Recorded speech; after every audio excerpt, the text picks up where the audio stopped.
Madhav entertainment के नव नव ऑडियो वीडियो सबसे पहले देखबाक लेल हमर चैनल के लाल बटन दबा के सब्सक्राइब करी आ घंटी के निशान के जरूर दबाओ।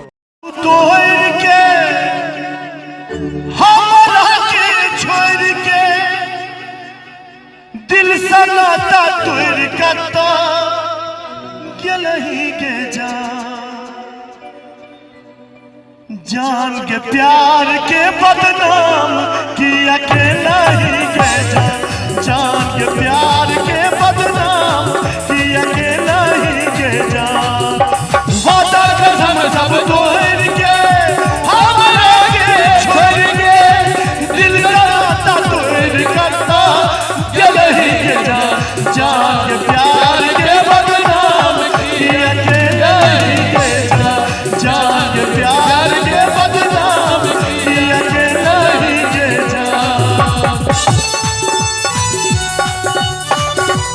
एक बार जोरदार ताली बजा दीजिए सब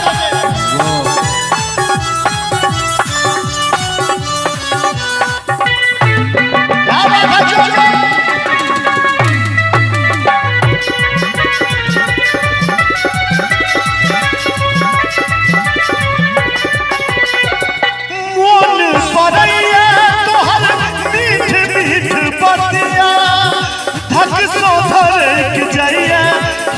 छतिया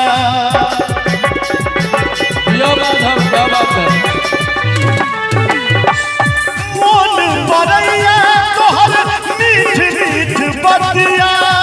धक सो धरक जाइया हमारी छतिया हमरा सनाता तोहर के दोसर सनाता जोड़ के दिल सनाता तोड़ कता गलही के जान के प्यार के बदनाम किया के नहीं के जान के प्यार के बदनाम किया के नहीं के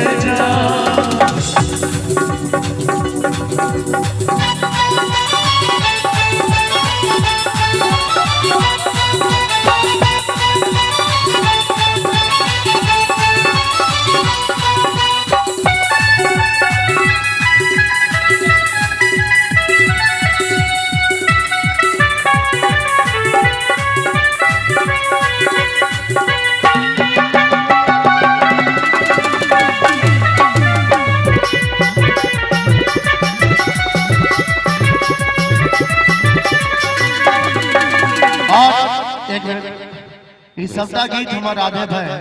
जे सैड सॉन्ग लिखने छथि और हम सब चाहे छी कि ओइ गीत के फिल्म के तरह हम सब प्रस्तुत करी काल भविष्य में अगर कहियो हमर फिल्म बनत तो ई सब गीत हम जरूर ओइ फिल्म सब में देखाब। राधे सुनाओ अपन प्रेम के कहानी तोरे नाम लिख दिल को अपन जिंदगानी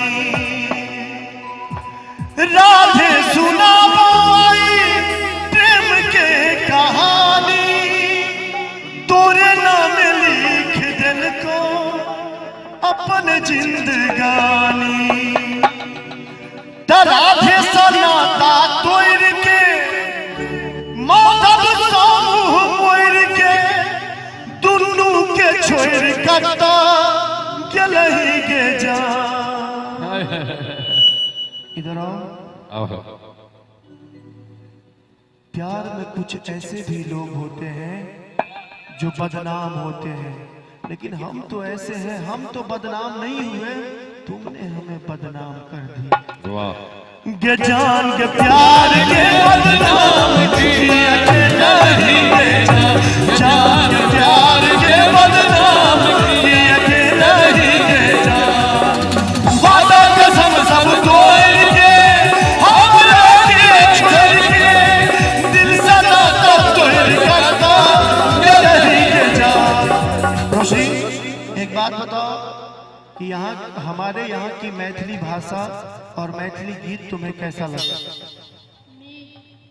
नीक एक बार ताली बजा दियो मैथिली में कहलक नीक। अगर भविष्य में तुम्हें मैथिली फिल्म में काम करने का मौका मिले या फिर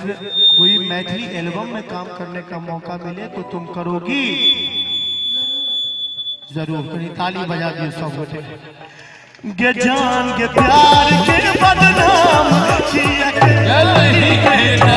जान के प्यार के बदनाम किया नहीं कहना, जान के प्यार के बदनाम किया नहीं कहना, जान के प्यार के बदनाम किया नहीं कहना।